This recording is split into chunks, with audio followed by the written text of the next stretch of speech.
വള്ളൂർ ആലുംതാഴം ശ്രീ മഹാവാരാഹി ദേവി ക്ഷേത്രത്തിലെ വാരാഹി തെയ്യം പാരമ്പര്യ തനിമയോടും ആചാര്യ പെരുമകളോടും കൂടിയ ഉത്സവാന്തരീക്ഷത്തിൽ ആഘോഷിച്ചു.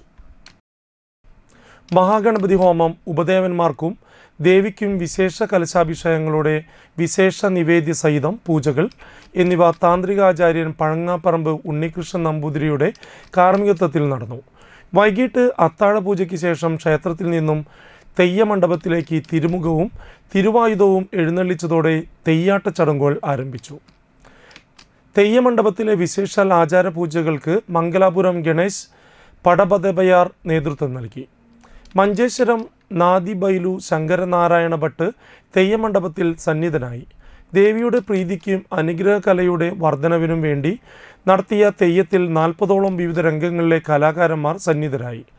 ഭക്തർക്ക് ക്ഷിപ്രം അനുഗ്രഹം സിദ്ധിക്കുമെന്ന് വാരാഹി തെയ്യം കൽപ്പിച്ചിരുന്നു.